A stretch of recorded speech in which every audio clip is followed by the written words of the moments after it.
ভালোবাসা দিবসে আমার ভালোবাসার মানুষের একটা স্বপ্ন পূরণের গল্প আজ তোমাদের শোনাবো। আর এই স্বপ্নটা ছিল নিম্ন মধ্যবিত্ত ঘরের একটা ছেলের। আমরা যারা মিডল ক্লাস ফ্যামিলিতে বিলং করি সে সমস্ত ছেলেমেয়েরা জানি পয়সার কতটা দাম, বা নিজেদের স্বপ্নগুলো কিভাবে নিজেদের টাকায় পূরণ করতে হয়, নাকি মা বাবার ওপরে চাপিয়ে দেই। তো আমার বর যখন এই স্বপ্নটা দেখেছিল তখন ও খুবই ছোট ছিল, আর ওর না পড়াশুনো করতে খুব একটা ভালো লাগতো না। মানে ও জাস্ট সারভাইভ করার জন্য পড়াশুনো করতো, কিন্তু ওর অন্য অন্য স্কিল খুব ভালোভাবে ডেভেলপ করতো।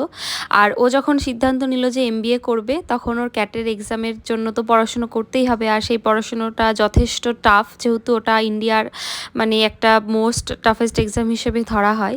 তখন ও নিজেকে মোটিভেট করতো যে আমি যেদিন চাকরি পাবো, বা আমি যদি কখনো এমবিএতে চান্স পাই, তো তখন আমি আমার প্রিয় যে ল্যাপটপ ম্যাকবুক সেটা আমি কিনবো। এবং সে তার স্বপ্নটা শুধুমাত্র স্বপ্ন না রেখে বাস্তবায়িত করার জন্য সে ইন্ডিয়ার এই মোস্ট টাফেস্ট এক্সাম ক্যাটে পাসও করে, এবং একটা খুবই রিনাউন্ড কলেজ থেকে সে এমবিএ পাস করে, এবং তারপর 4 বছর হয়ে গেল সে চাকরি পেয়েছে, কিন্তু স্বপ্নটা এখনও সে পূরণ করতে পেরেছিল না।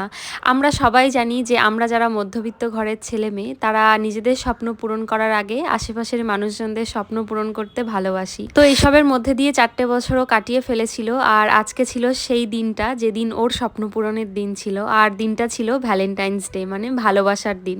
তো আমার ভালোবাসার মানুষের এই স্বপ্ন পূরণ হতে দেখে আমার কি যে ভালো লাগছিল। আমারও একটা ইচ্ছা ছিল যে ওর এই ইচ্ছাটা আমি পূরণ করব, কিন্তু ভগবানের বোধহয় আলাদা ইচ্ছা আছে, তাই এটা আমার আর করা হয়নি। কিন্তু আমি হাল ছাড়বো না, ওর আরও যে ইচ্ছেগুলো আছে সেগুলো আমি পূরণ করবই।